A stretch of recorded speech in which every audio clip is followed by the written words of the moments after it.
중고차 타고 와서 우리 집안과 혼담을 논하랬다고. 그런 형편에 우리 아들이랑 결혼하랬다는 거야? 부산 해운대구 고급 아파트 거실에 최만석의 목소리가 차갑게 울려 퍼졌습니다. 45살 박민수는 소파에 앉아 사돈의 모욕적인 말을 듣고 있었어요. 딸 지영이가 사랑하는 남자 최준혁과의 결혼을 위해 찾아온 상견례 자리였는데 분위기는 처음부터 얼어붙어 있었죠. 이 상견례를 위해 박민수는 며칠 전부터 준비했습니다. 평소 입지 않던 정장도 새로 맞췄고 딸 지영이와 함께 선물도 정성스럽게 골랐어요. 하지만 아파트 지하주차장에 10년 된 소나타를 세우는 순간부터 경비원의 시선이 곱지 않았습니다. 다른 주차 공간에는 수입차들이 질비하게 늘어서 있었거든요. 엘리베이터에서 50층까지 올라가는 동안 지영이는 아버지의 손을 꼭 잡았어요. 아빠, 걱정하지 마세요. 준혁이 부모님도 좋은 분들이실 거예요. 하지만 박민수는 이미 불길한 예감을 느끼고 있었습니다. 최만석은 중견 건설회사 대표이사로 50이 넘은 나이에도 카리스마가 넘쳤습니다. 하지만 그의 눈빛은 박민수를 보는 순간부터 차가워져 있었어요. 옆에 앉은 사돈 부인 역시 명품 옷차림으로 치장한 채 박민수 가족을 위아래로 훑어보고 있었습니다. 거실 한쪽 벽면에는 최만석이 각종 인사들과 찍은 사진들이 걸려 있었어요. 시장, 국회의원, 대기업 임원들과의 골프 사진들이 그의 인맥을 과시하고 있었습니다. 테이블 위에는 수백만 원짜리 찻잔 세트가 놓여 있었고 거실 곳곳에 값비싼 골동품들이 배치되어 있었어요. 커피 드시겠어요? 사돈 부인이 물었지만 그 말투에서는 진정성을 찾을 수 없었습니다. 마치 형식적인 예의일 뿐이라는 듯한 차가운 목소리였어요. 아버님, 차는 그냥 이동수단일 뿐입니다. 박민수가 조용히 대답했지만 최만석은 코웃음을 쳤어요. 이동수단이라고요? 차는 그 사람의 격을 보여주는 거예요. 10년 된 중고 소나타를 타고 와서 우리와 동급이라고 생각하십니까? 최만석의 목소리에는 노골적인 경멸이 담겨 있었습니다. 우리 준혁이는 작년에 새 벤츠를 사줬거든요. 아직 대학생인데도 말이에요. 박민수의 딸 지영이는 옆에서 얼굴이 빨갛게 달아오르며 입술을 깨물고 있었어요. 24살의 그녀는 대학원에서 심리학을 공부하는 똑똑한 아이였지만 이런 상황에서는 어쩔 줄 몰라 했습니다. 사랑하는 남자친구의 부모님이 자신의 아버지를 이렇게 무시하는 모습을 보는 것이 견디기 어려웠어요. 최만석이 계속해서 날카로운 말을 쏟아냈어요. 솔직히 말씀드리자면 저희는 준혁이가 더 좋은 집안 딸과 만나길 원합니다. 경제적 능력도 그렇고 사회적 지위도 그렇고 말이죠. 우리 회사만 해도 연매출이 수백억인데 중소기업 부장님과는 격이 다르지 않습니까? 그 말에 지영이의 눈가에 눈물이 맺혔습니다. 박민수는 딸의 떨리는 손을 보며 가슴이 찢어지는 듯 했어요. 중소기업에서 부장으로 일하며 성실하게 살아온 자신의 인생이 한순간에 무너지는 기분이었습니다. 하지만 딸을 위해서 참아야 했어요. 사돈 부인도 거들어 말했습니다. 지영이 양이 예쁘긴 하지만 결혼은 현실이잖아요. 우리 준혁이 친구들은 모두 재벌가나 의사, 변호사 집안 딸들과 사귀고 있어요. 더 이상 이야기할 것도 없겠네요. 최만석이 일어서며 냉정하게 선언했어요. 이 혼담은 여기서 끝내겠습니다. 사돈 부인도 고개를 끄덕이며 거들었어요. 우리 준혁이는 좋은 집안 딸들이 줄을 서 있거든요. 굳이 이런 집안과. 그 순간 박민수의 눈빛이 달라졌습니다. 평소 온화했던 표정에서 차가운 기운이 스며나오기 시작했어요. 하지만 그는 감정을 억누르며 조용히 자리에서 일어났습니다. 20여 년간 숨겨왔던 자신의 정체를 드러낼 때가 온 것일까요? 지영아, 우리 가자. 박민수의 목소리는 낮았지만 단단했어요. 과연 이 모욕적인 상견례 이후에 어떤 일이 벌어질까요? 평범한 중소기업 부장으로 보였던 박민수에게는 정말 숨겨진 이야기가 없는 걸까요? 궁금하시다면 구독과 좋아요 버튼을 눌러주세요. 박민수는 서울 강남구 작은 아파트에서 혼자 살고 있었습니다. 45살의 그는 20년째 같은 중소기업에서 부장으로 일하며 성실한 삶을 살아왔어요. 매일 아침 7시에 일어나 간단한 아침을 먹고 지하철 2호선을 타고 출근하는 것이 그의 일상이었습니다. 부산에서 돌아오는 KTX 안에서 박민수는 창밖을 바라보며 깊은 생각에 잠겨 있었어요. 옆자리에 앉은 딸 지영이는 눈물을 훔치며 고개를 숙이고 있었습니다. 상견례에서 받은 모욕이 아직도 생생했거든요. 아빠, 미안해요. 쟤 때문에 이런 일을. 지영이가 떨리는 목소리로 말했어요. 박민수는 딸의 어깨를 토닥이며 조용히 대답했습니다. 지영아, 내 잘못이 아니야. 아빠가 부족해서 그런 거지. 하지만 박민수의 마음속에는 다른 생각이 들끓고 있었어요. 20여 년 동안 숨겨왔던 자신의 진짜 정체를 드러낼 때가 온 것일까요? 평범한 중소기업 부장으로 살아온 것에는 깊은 이유가 있었습니다. 서울역에 도착한 후 박민수는 딸을 집까지 데려다 주었어요. 지영이는 대학교 근처 원룸에서 혼자 살고 있었는데 박민수가 매달 용돈과 생활비를 보내주고 있었습니다.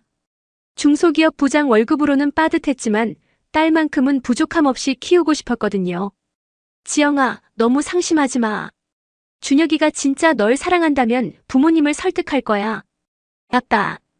근데 준혁이가 연락도 안 받아요. 아마 부모님한테 뭔가 들었나 봐요. 박민수는 딸의 말을 듣고 주먹을 꽉 쥐었어요. 최만석이 아들에게도 무슨 말을 했을 게 분명했습니다. 그는 딸을 안아주며 속으로 다짐했어요. 이제는 더 이상 참을 수 없다고. 집으로 돌아온 박민수는 거실 한 구석에 있는 작은 금고를 열었습니다. 그 안에는 20년 동안 봉인해둔 서류들이 들어있었어요.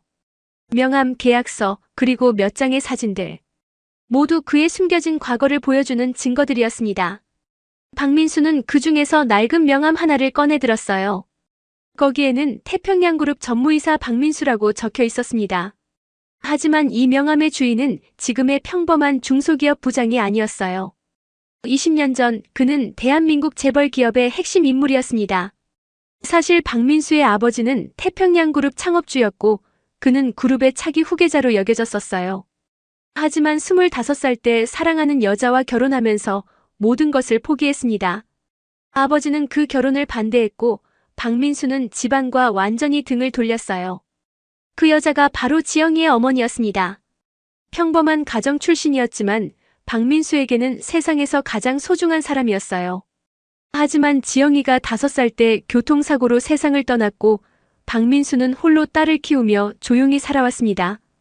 재벌가 차남이라는 신분을 숨기고 평범하게 살기로 결심한 이유는 단순했어요. 딸에게는 권력이나 돈이 아닌 진짜 사랑을 받으며 살아가길 원했거든요.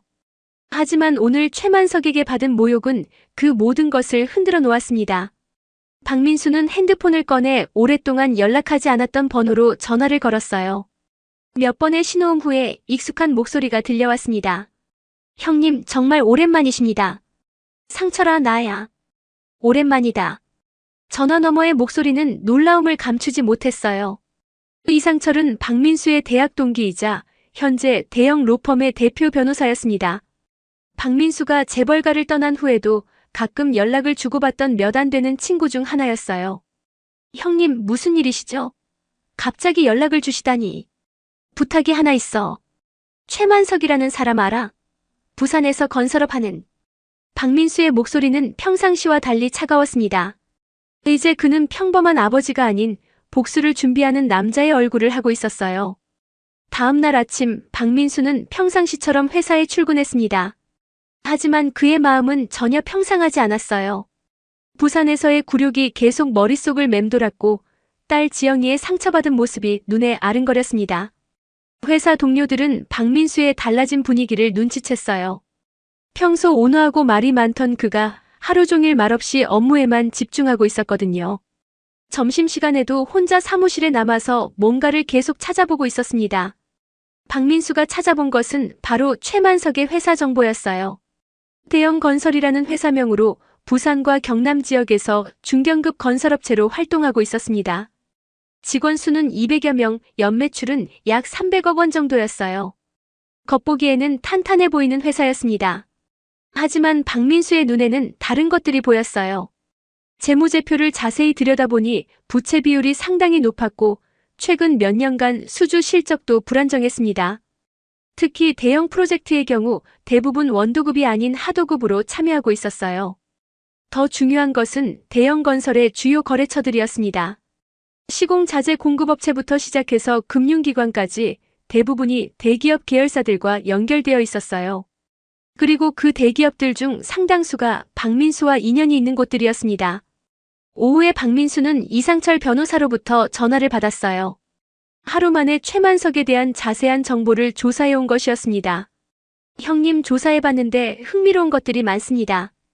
어떤 것들이지? 일단 회사 경영 상태가 그리 좋지 않아요. 겉으로는 잘 나가는 것처럼 보이지만 실제로는 자금 사정이 빠듯합니다.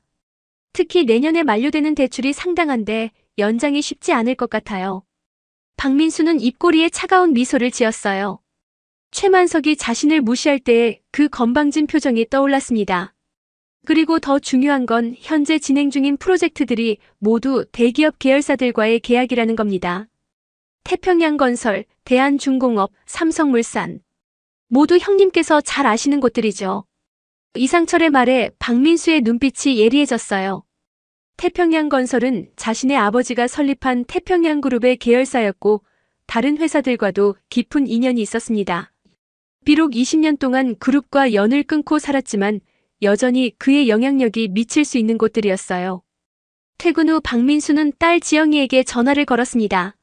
어제부터 계속 우울해하고 있을 게 뻔했거든요. 지영아, 어떻게 지내고 있어? 아빠. 준혁이가 아직도 연락이 없어요. 문자도 일십하고. 딸의 슬픈 목소리를 들으며 박민수의 가슴이 다시 한번 찢어졌어요. 24살 딸이 첫사랑 때문에 이렇게 고통받는 모습을 보는 것은 아버지로서 견디기 어려웠습니다. 지영아, 아빠가 뭔가 해결해 볼게. 아빠, 괜찮아요. 억지로 하는 결혼은 의미가 없어요. 하지만 박민수는 이미 마음을 굳혔어요. 최만석이 자신의 딸에게 상처를 준 것, 그리고 자신을 무시한 것에 대한 대가를 치르게 할 생각이었습니다. 그날 밤 박민수는 오랫동안 봉인해 두었던 또 다른 연락처들을 찾아보기 시작했어요. 대학 동기들, 군대 선후배들, 그리고 과거 태평양그룹에서 함께 일했던 사람들. 20년의 세월이 흘렀지만 그들 중 상당수는 여전히 각계각층에서 중요한 위치에 있었습니다. 특히 김해철이라는 이름을 보았을 때 박민수는 잠깐 멈춰 서게 되었어요. 그는 현재 태평양건설의 전무이사로 있었고 박민수와는 군대에서 만나 평생 친구가 된 사이였습니다. 박민수가 지방과 결별한 후에도 가끔 안부를 물어왔던 몇 안 되는 사람 중 하나였어요. 박민수는 김해철에게 문자를 보냈습니다. 회철아, 오랜만이다.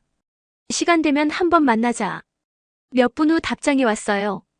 형님, 정말 오랜만입니다. 언제든 시간 내겠습니다. 박민수는 핸드폰을 내려놓고 창밖을 바라봤어요. 최만석이 자신을 무시한 것은 단순히 경제적 능력 때문만이 아니었습니다. 그는 박민수를 평생 머리 숙이고 살아갈 사람으로 봤던 거예요. 하지만 곧 깨닫게 될 것입니다. 자신이 얼마나 큰 실수를 저질렀는지 말이에요. 월요일 아침 박민수는 평소보다 일찍 일어났습니다. 오늘은 특별한 만남이 있는 날이었어요. 김해철과의 약속이 잡혀 있었거든요. 20년 만에 만나는 옛 친구였지만 박민수에게는 복수의 첫 단추를 끼우는 중요한 만남이기도 했습니다. 회사에서는 평상시처럼 업무를 처리했지만 박민수의 마음은 이미 저녁 약속에 가 있었어요. 오후가 되자 딸 지영이로부터 전화가 왔습니다. 아빠, 준혁이가 드디어 연락이 왔어요. 박민수는 순간 가슴이 뛰었어요. 혹시 좋은 소식일까 하는 기대감이 들었거든요. 뭐라고 하던? 만나자고 하는데. 목소리가 이상해요. 뭔가 결정한 것 같은 톤이었어요. 박민수는 불길한 예감이 들었습니다. 최만석이 아들에게 무슨 말을 했을지 뻔했거든요. 아마도 지영이와 헤어지라고 압박했을 가능성이 높았어요. 지영아, 만나서 무슨 말을 하든 너무 상처받지 마. 알았지? 네, 아빠. 근데 아빠는 오늘 뭐 하세요? 아빠도 중요한 만남이 있어. 나중에 통화하자. 저녁 7시 박민수는 강남의 한 고급 레스토랑에서 김해철을 만났습니다. 20년의 세월이 흘렀지만 그는 여전히 든든한 체격과 인자한 인상을 유지하고 있었어요. 태평양건설 전무라는 지위에 걸맞게 품격 있는 정장을 입고 있었습니다. 형님, 정말 오랜만입니다. 이렇게 연락을 주시다니 믿기지 않아요. 김해철은 진심으로 반가워하며 박민수의 손을 꽉 잡았어요. 군대에서 만났을 때부터 그는 박민수를 형처럼 따랐었거든요. 회철아, 그동안 잘 지냈구나. 전무까지 올라갔다면서. 형님 덕분이죠. 군대에서 형님한테 배운 리더십이 큰 도움이 됐습니다. 두 사람은 옛날 이야기를 나누며 분위기를 풀어갔어요. 하지만 박민수는 본격적인 이야기를 꺼내기 전에 딸 이야기부터 했습니다. 회철아, 사실 오늘 만나자고 한 이유가 있어. 무슨 일이신지 말씀해보세요. 박민수는 지영이와 최준혁의 연애, 그리고 부산에서 있었던 상견례 이야기를 자세히 들려주었어요. 최만석이 자신을 어떻게 모욕했는지, 딸이 얼마나 상처받았는지를 가감없이 말했습니다. 김해철의 표정이 점점 굳어졌어요. 그는 박민수가 어떤 집안 출신인지 잘 알고 있었거든요. 재벌가 차남이 평범하게 살기로 결심한 이유도 알고 있었고 그 선택을 존경하기도 했습니다. 형님, 그 최만석이라는 사람이 정말 그런 말을 했다고요? 그래. 중고차 타고 와서 무슨 혼담을 논하느냐면서 말이야. 김해철은 주먹을 꽉 쥐었어요. 형님을 그렇게 무시하다니. 용서할 수 없습니다. 회철아, 나는 괜찮아. 하지만 내 딸이 상처받는 건 참을 수가 없더라. 그 순간 김해철의 핸드폰에 문자가 왔어요. 확인해보니 업무 관련 내용이었는데 우연히도 부산 지역 프로젝트에 관한 것이었습니다. 형님, 혹시 그 최만석 회사가 대형건설인가요? 맞아. 어떻게 알았지? 김해철의 표정이 더욱 심각해졌어요. 형님, 우리 회사가 현재 부산에서 대형 프로젝트를 진행하고 있는데 대형건설이 우리 하도급 업체 중 하나예요. 박민수는 이 우연의 일치에 놀랐어요. 하지만 곧 이것이 우연이 아닐 수도 있다는 생각이 들었습니다. 최만석이 자신의 회사 규모를 과시할 때 언급했던 대형 프로젝트들이 떠올랐거든요. 회철아, 그 프로젝트가 얼마나 중요한 거야? 대형 건설로서는 올해 가장 큰 프로젝트입니다. 계약 금액만 수십억 원이고 이 프로젝트가 성공해야 내년 자금 사정이 안정될 정도예요. 박민수는 잠시 생각에 잠겼어요. 최만석이 자신에게 그렇게 건방지게 굴 수 있었던 이유 중 하나가 바로 이런 대형 프로젝트들 때문이었을 것입니다. 하지만 그 프로젝트들이 모두 자신과 연결된 회사들과의 계약이라는 사실을 최만석은 전혀 몰랐던 거예요. 회철아, 내가 부탁이 하나 있어. 형님, 무슨 일이든 말씀하세요. 박민수는 김해철에게 자신의 계획을 조심스럽게 털어놓기 시작했어요. 복수라고 하기에는 너무 정당한 일이었고 교육이라고 하기에는 너무 가혹할 수도 있는 일이었습니다. 같은 시각 부산의 한 카페에서 지영이와 최준혁이 마주 앉아 있었습니다. 최준혁의 표정은 평소와 달리 어두웠고 지영이는 불안한 마음으로 그를 바라보고 있었어요. 지영아, 미안해. 최준혁이 입을 열었습니다. 지영이의 가슴이 철렁 내려앉았어요. 그 한마디에서 이미 결말을 예감할 수 있었거든요. 부모님이 강하게 반대하셔. 우리 결혼 못할 것 같아. 준혁아, 그럼 우리가 부모님을 설득해보자. 시간이 걸려도. 최준혁은 고개를 저었어요. 지영아, 아버지가 이미 다른 여자를 소개해 주셨어. 거절하면 용돈도 끊고 회사 승계도 포기하라고 하시더라. 지영이는 눈물이 핑 돌았어요. 사랑한다고 말했던 남자가 결국 돈을 선택한 것이었습니다. 하지만 더 충격적인 말이 이어졌어요. 그리고 아버지가 너희 아버지에 대해서도 조사해 보셨는데 별로 좋지 않은 소문들이 있다고 하시더라. 무슨 소문이요? 회사에서도 별로 인정받지 못하고 경제적 능력도 부족하다고. 미안해, 지영아. 나도 어쩔 수 없어. 지영이는 더 이상 참을 수 없었어요. 자신의 아버지를 모욕하는 말까지 들어야 하다니. 그녀는 자리에서 일어서며 차가운 목소리로 말했습니다. 알겠어요. 그럼 이제 끝내요. 카페를 나서며 지영이는 눈물을 펑펑 쏟았어요. 첫사랑의 배신, 그리고 사랑하는 아버지에 대한 모욕까지. 모든 것이 한꺼번에 무너지는 기분이었습니다. 한편 서울에서는 박민수와 김해철의 만남이 계속되고 있었어요. 김해철은 박민수의 이야기를 듣고 깊이 공감하고 있었습니다. 형님, 제가 할 수 있는 일이 있다면 뭐든 하겠습니다. 고마워, 회철아. 하지만 무리는 하지 마. 나는 단지 최만석에게 세상이 어떻게 돌아가는지 가르쳐주고 싶을 뿐이야. 김해철은 고개를 끄덕였어요. 형님, 사실 대형 건설과의 계약에서 몇 가지 문제점들이 발견되고 있습니다. 시공 품질이나 일정 관리에서 약간의 이슈들이 있어요. 그래? 네. 원래는 눈 감아주려고 했는데 이제 다시 생각해봐야겠네요. 계약서를 자세히 검토해보니 페널티 조항들도 상당히 엄격하게 되어 있습니다. 박민수는 김해철의 말을 들으며 계획을 구체화해 나갔어요. 이것은 단순한 복수가 아니라 최만석에게 진짜 현실을 가르쳐주는 일이었습니다. 회철아, 내일부터 대형 건설에 대한 모든 계약 조건들을 엄격하게 적용해줘. 특히 품질 관리와 일정 준수 부분에서 말이야. 알겠습니다, 형님. 그리고 다른 계열사들과도 이야기해보겠습니다.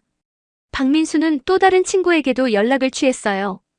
대한중공업에서 부사장을 하고 있는 군대 선배 정석우였습니다. 그 역시 박민수의 사정을 듣고 분노했어요. 민수야, 그런 놈이 있다고? 너를 그렇게 무시했다고? 형, 저는 괜찮습니다. 하지만 제 딸이 상처받은 건 용서할 수 없어요. 당연히 그래야지. 나도 딸 둔 아버지인데 그런 일을 당했다면 가만히 있을 수 없어. 정석우 역시 대형 건설과 진행 중인 프로젝트가 있었어요.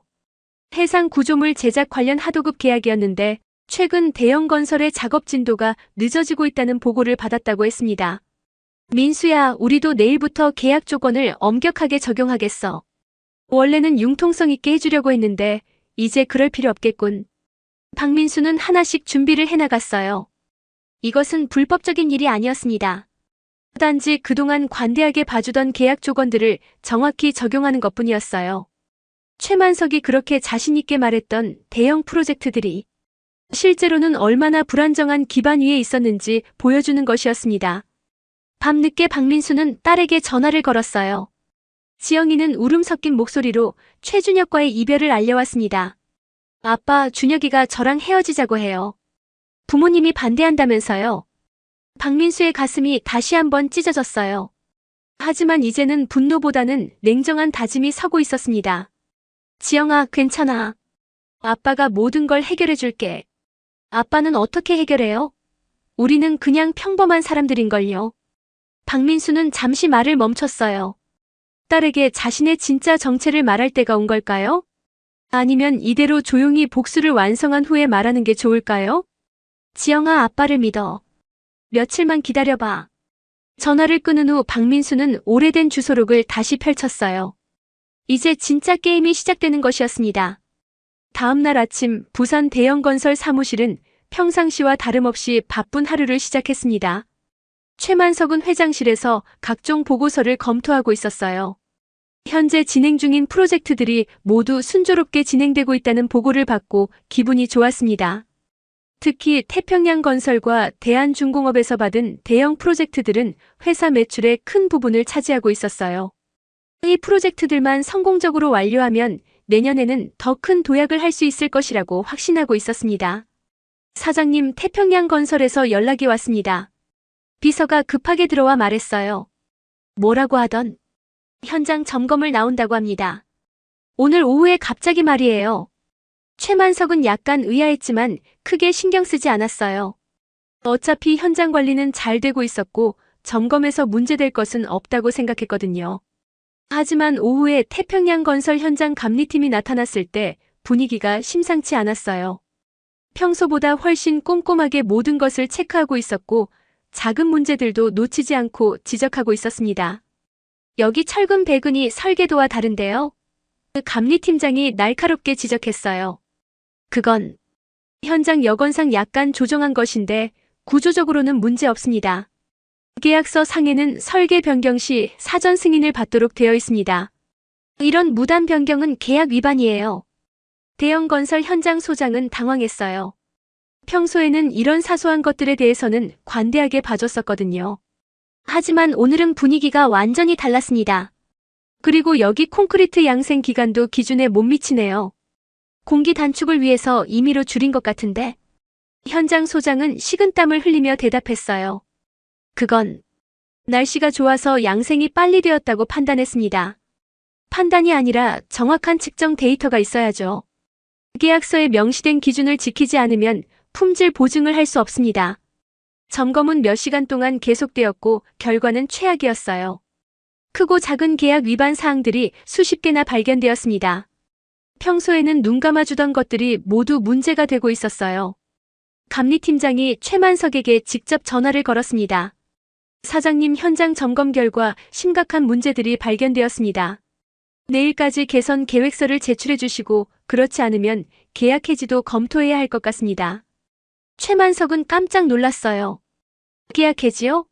갑자기 왜 그런 말씀을? 사장님, 계약서를 다시 한번 읽어보세요. 저희는 정당한 절차에 따라 업무를 진행하고 있을 뿐입니다. 전화를 끊은 최만석은 급하게 계약서를 다시 검토해봤어요.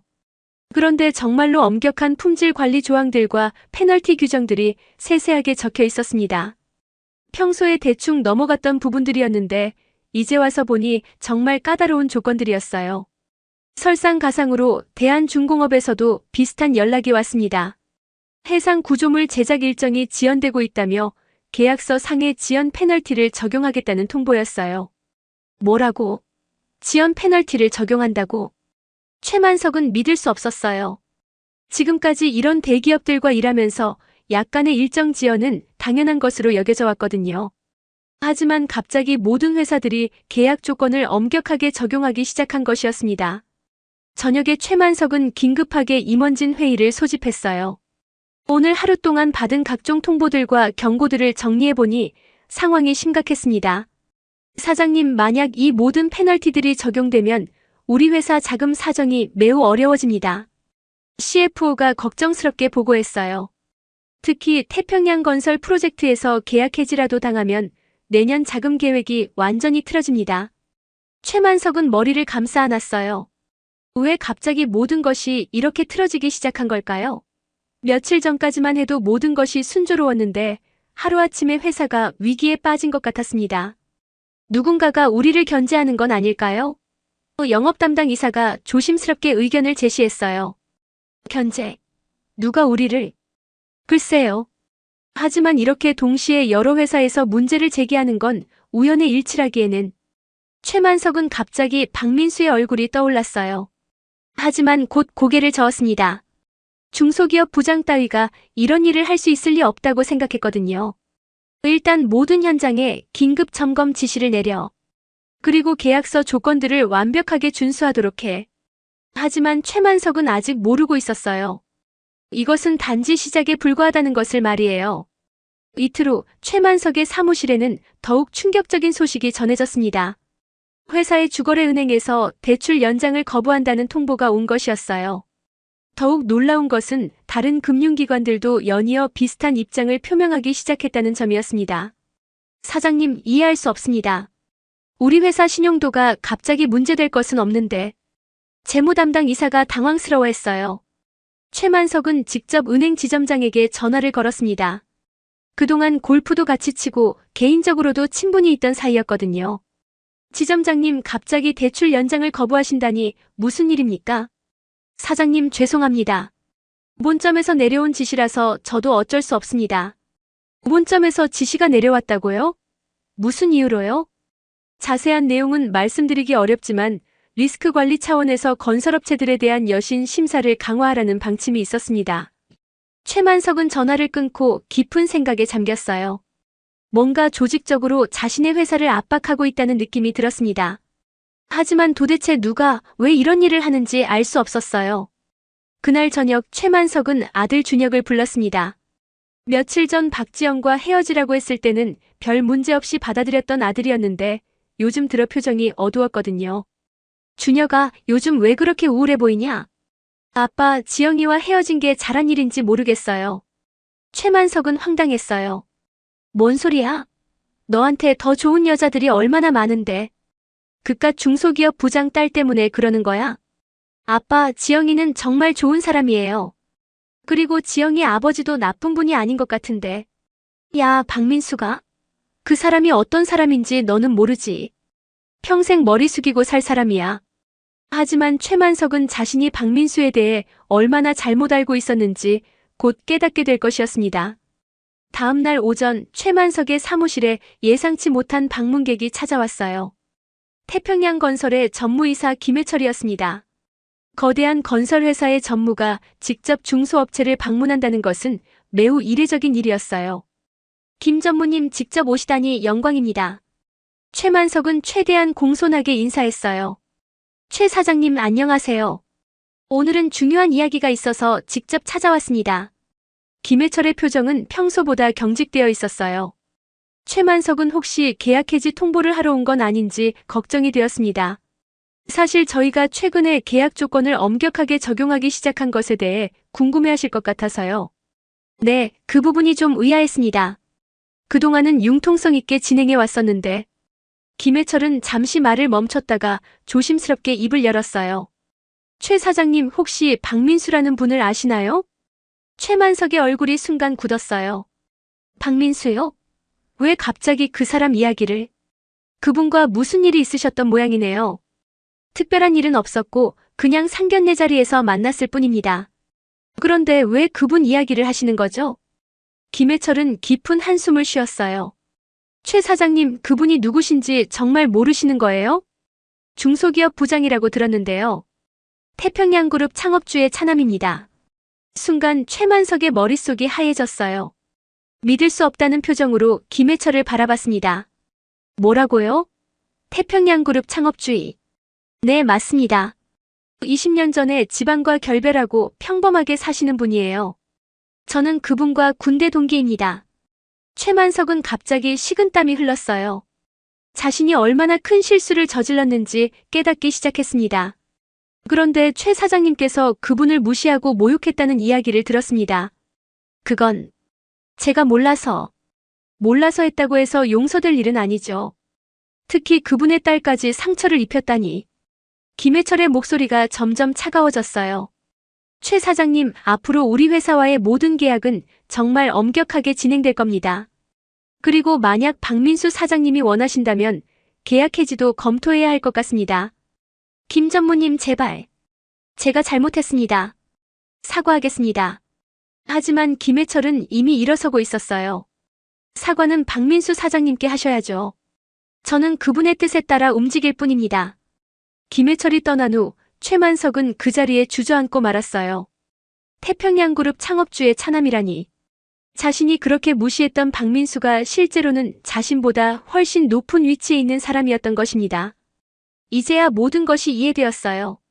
왜 갑자기 모든 대기업들이 계약 조건을 엄격하게 적용하기 시작했는지, 왜 금융기관들이 등을 돌리기 시작했는지. 모든 것이 박민수의 한마디에서 시작된 일이었던 것입니다. 최만석은 급하게 비서에게 지시했습니다. 박민수 씨 연락처를 알아내.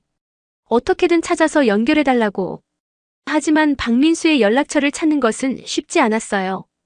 중소기업 부장으로 알려진 그의 정보는 많지 않았고 회사 측에서도 개인정보라며 알려주지 않았습니다. 결국 최만석은 아들 준혁을 통해 지영이에게 연락을 취해야 했어요. 며칠 전까지만 해도 무시했던 그 가족에게 이제는 애걸복걸해야 하는 상황이 된 것이었습니다.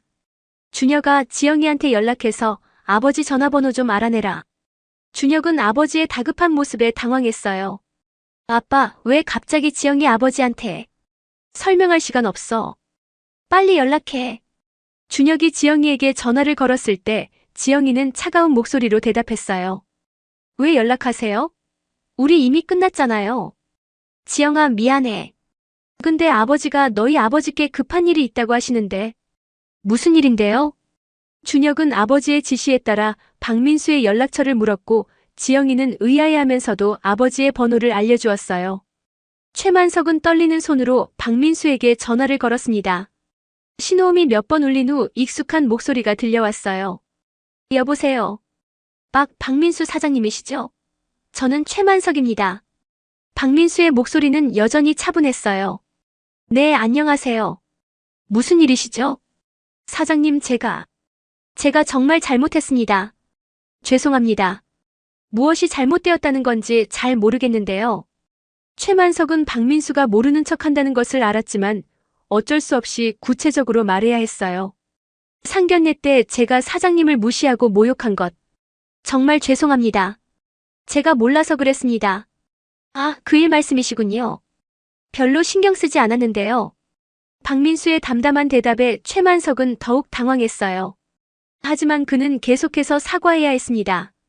사장님, 제발 용서해 주세요. 제가 정말 어리석었습니다. 그리고 지영이와 준혁이 결혼도 다시 허락해 주세요.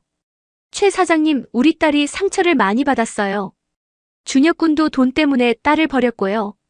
그건 제가 잘못 교육했습니다. 준혁이를 다시 교육시키겠습니다. 박민수는 잠시 침묵했다가 말했어요. 최 사장님, 저는 복수 같은 건 관심 없어요. 다만 제 딸이 행복했으면 좋겠을 뿐입니다. 네, 그럼 지영이와 준혁이 결혼을 허락해 주시는 건가요? 그건 아이들이 결정할 일이죠. 하지만 조건이 있어요. 무엇이든 하겠습니다.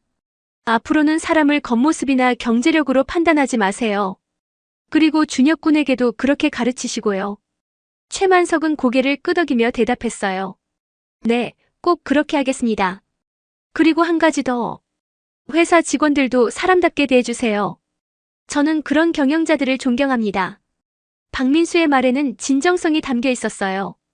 그는 단순한 복수가 아니라 진짜 교훈을 주고 싶었던 것이었습니다. 전화를 끊은 후 최만석은 깊은 반성에 잠겼어요. 자신이 얼마나 오만했는지, 얼마나 사람을 잘못 판단했는지 깨닫게 되었습니다. 며칠 후 최만석은 직접 서울로 올라가 박민수를 만났어요. 그리고 진심으로 사과했습니다. 박민수는 그의 사과를 받아들였고 김해철과 다른 친구들에게도 연락해서 대형건설에 대한 압박을 완화해 달라고 부탁했어요. 한 달 후 지영이와 준혁은 다시 만나게 되었어요. 준혁은 진심으로 사과했고 이번에는 정말 사랑으로 지영이를 선택했습니다. 최만석도 이전과는 완전히 다른 모습으로 지영이 가족을 맞이했어요. 결혼식 날 최만석은 박민수에게 다가가 조용히 말했습니다. 사장님, 정말 감사합니다. 저에게 중요한 것이 무엇인지 가르쳐 주셨어요. 박민수는 미소를 지으며 대답했어요. 아버지가 행복해야 아이들도 행복합니다. 지영이는 아버지의 팔에 의지의 버질로드를 걸으며 생각했어요. 평범해 보이는 아버지가 실제로는 이렇게 대단한 분이었다는 것을. 하지만 더 중요한 것은 아버지가 자신을 얼마나 사랑하는지였습니다. 박민수는 딸의 행복한 모습을 보며 만족스러워했어요. 20년 동안 숨겨왔던 자신의 정체를 드러낸 것은 복수를 위해서가 아니었습니다. 딸의 행복을 지키기 위해서였어요. 진정한 힘은 돈이나 권력이 아니라 가족을 사랑하는 마음에서 나온다는 것을 이 모든 일을 통해 모든 사람들이 배우게 되었습니다. 이런 따뜻한 이야기가 마음에 드셨다면 구독과 좋아요로 응원해주세요. 여러분의 관심이 더 좋은 이야기를 만드는 힘이 됩니다.